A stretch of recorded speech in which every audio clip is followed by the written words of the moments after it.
पंचायत राज व्यवस्था आपण स्वीकारल्याच्या नंतर जिल्हा परिषद, पंचायत समिती, ग्रामपंचायत ही आपली देशाची रचना आहे आणि जगातल्या सगळ्यात मोठ्या लोकशाही असलेल्या देशांमध्ये भारताचं स्थान हे अतिशय उंचावर आहे, पहिल्या क्रमांकावर आहे. आणि त्याचं एकमेव कारण भारतानं डॉक्टर बाबासाहेब आंबेडकरांनी आपल्याला जी राज्यघटना दिली त्या राज्यघटनेतल्या तरतुदींप्रमाणे करोडोपती असला काय आणि साधा एखादा सामान्य गरीब नागरिक असला काय, दोघांनाही एका मताचा अधिकार दिला आणि त्या मताच्या अधिकारामधून राज्याचं, देशाचं सरकार बदलण्याची ताकद आपल्याला दिली. आणि गेल्या काही वर्षामध्ये, या 80 वर्षामध्ये भारत अतिशय चांगली अशी प्रगती करतो आहे.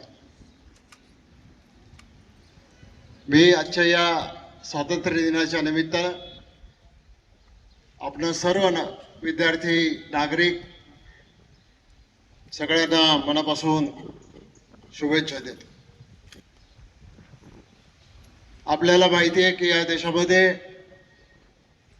इंग्रज व्यापाराच्या निमित्तानं आले आणि या देशाचा राज्यकारभार त्यांनी हातामध्ये घेतला.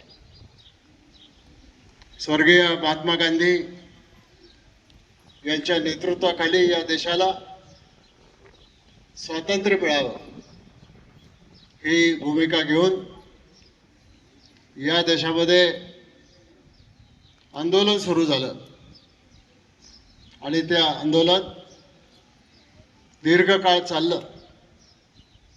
आपल्या देशामध्ये 1885 साली अखिल भारतीय काँग्रेस पक्षाची स्थापना झाली आणि काँग्रेस पक्षाच्या माध्यमातून हे आंदोलन सतत चालत राहील. आणि त्याच्यामध्ये पंडित जवाहरलाल नेहरू असतील,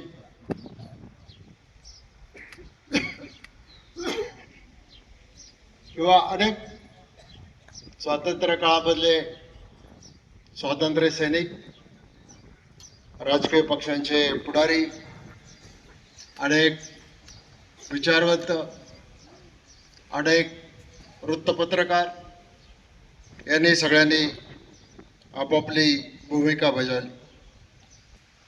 आणि ज्यांनी ज्यांनी स्वातंत्र्य लढ्यामध्ये सहभाग घेतला त्यांनी जो त्याग केला त्या त्यागाची आठवण आपल्याला या आजच्या दिवसाच्या निमित्तानं झाल्याशिवाय राहत नाही. या देशाचं संरक्षण करण्यासाठी सीमेवर या देशाच्या ज्या सुपुत्रांनी आपल्या जीवाची पर्वा न करता समोरच्या शत्रूला त्याच्या जागी ठेवण्यासाठी जे त्यांनी कर्तव्य केलं, काही लोकांनी बलिदान दिलं, त्या स्वातंत्र्य सैनिकांच्या योगदानाचा सुद्धा आपल्याला या ठिकाणी गौरव केला पाहिजे. तो गौरव आपण या ठिकाणी करत आहोत.